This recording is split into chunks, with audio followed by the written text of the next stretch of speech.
ಗುರುವಾರ ಹಸುಗಳು ಬರ್ತದವೆ. ಬರೋರು ಆಲ್ಮೋಸ್ಟು ಬರ್ಬೋದು. ಆಲ್ಮೋಸ್ಟ್ 27-28 ಹಸುಗಳು ಬರ್ತದವೆ. ಎಲ್ಲ ಬುಕ್ಕಿಂಗ್ ಆಲ್ಮೋಸ್ಟ್ ಆಗಿದೆ.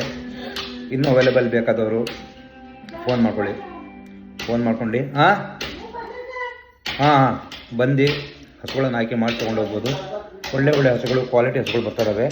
ಮತ್ತು ರೇಟ್ ಇದೆಯಲ್ಲ ಹಸು ತಕ್ಕಂಗಿರುತ್ತೆ. ಬಂದು ನೋಡಿ ಒಂದ್ಸಲಿ ಬ್ರೀಡ್ ಯಾವ ರೀತಿ ಅಂತ ಬಂದು ನೋಡಿ, ಹಸು ಯಾವ ರೀತಿ ಇದೆ ಬಂದು ನೋಡಿ ಆಯ್ಕೆ ಮಾಡ್ಕೊಳ್ಳಿ. ಎಲ್ಲೋ ಕೂತ್ಕೊಂಡು ಏನೋ ಹಸು ಬಗ್ಗೆ ಕಾಮೆಂಟ್ ಮಾಡೋದು ಒಳ್ಳೆಯದಲ್ಲ. ತೊಗೊಂಡೋಗಿರೋದು ಕೇಳಿ ಯಾವ ರೀತಿ ಇದೆ ಹಸು ಇದಾವೆ ಅಂತೇಳಿ. ಸೊ ನಿಸರ್ಗ ಡೈರಿ ಫಾರ್ಮಲ್ಲಿ ಪ್ರತಿಯೊಬ್ಬರಿಗೂ ಕ್ವಾಲಿಟಿ ಹಸು ಕೊಡುವಂಥ ಕೆಲಸ ಮಾಡ್ತಾಯಿದ್ದೀವಿ. ಎಲ್ಲರಿಗೂ ತನ್ನ ಒಂದು ರಿಕ್ವೈರ್ಮೆಂಟ್ ತಕ್ಕಂಗೆ ಬ್ರೀಡ್ ಹಸುಗಳನ್ನು ಕೊಡೋಕ್ಕೆ ಪ್ರಯತ್ನ ಪಡ್ತಿದ್ದೀವಿ. ನಮಗೆ ಆಲ್ಮೋಸ್ಟು ಹಸುಗಳನ್ನು ಸೇಲ್ ಮಾಡಬೇಕು ಅನ್ನೋ ಇಂಟೆನ್ಷನಿಂದ ಹೋದರೆ ಪ್ರತಿದಿನ 10 ಹಸುಗಳು ಹೋಗ್ಬೋದು. ಬಟ್ ಏನಾಗುತ್ತಂದರೆ ಬಹಳ ಆಯ್ಕೆ ಮಾಡಿ ಹಸುಗಳನ್ನು ನೋಡಿ ಪರಿಶೀಲನೆ ಮಾಡಿ ಆದಷ್ಟು ಕಡಿಮೆ ಕೊಟ್ಟರು ಕ್ವಾಲಿಟಿ ಕೊಡಬೇಕು ಅನ್ನೋ ಆಸೆಯನ್ನು ನಿಸರ್ಗದಲ್ಲಿ ಇಟ್ಕೊಂಡು ಕೆಲಸ ಮಾಡ್ತಾಯಿದ್ದೆ. ಹಸು ಬೇಕಾದವರು ಬನ್ನಿ, ನಾನು ಡೇಟ್ ಹೇಳಿರ್ತೀನಿ. ಡೇಟಿಗೆ ಬನ್ನಿ, ಹಸುಗಳನ್ನು ನೋಡಿ ಆಯ್ಕೆ ಮಾಡ್ಕೊಳ್ಳಿ. ನಿಮ್ಮ ಲೆಕ್ಕ ಚಾರದ ಪ್ರಕಾರ ಹಸುಗಳನ್ನು ತೊಗೋಬೇಕು ಅನ್ನೋದೆಲ್ಲ ಒಂದ್ಸಲಿ ಬಂದು ನೋಡಿ.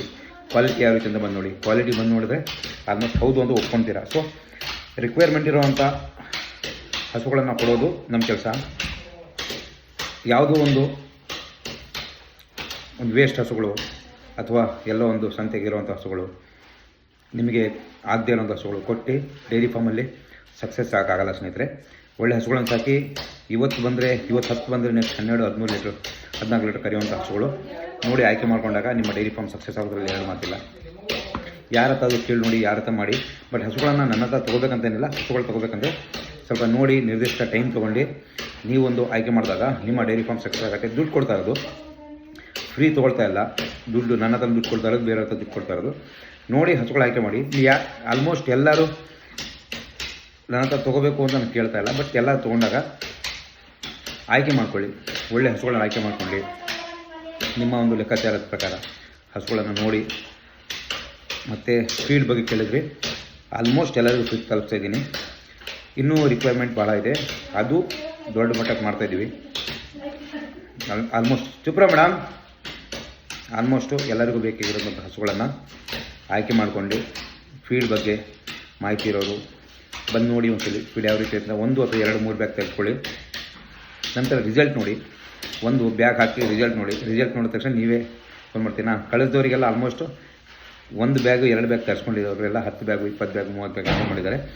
ಒಂದೇ ಸಲ ಕೊಡೋಕ್ಕಾಗಲ್ಲ ಅಂತ. ಸೊ ಏನು ಚಿಂತೆ ಮಾಡಿ 2-3 ಬ್ಯಾಗ್ ಅಂದ್ರೂ ಕಳಿಸ್ಕೊಡ್ತೀವಿ.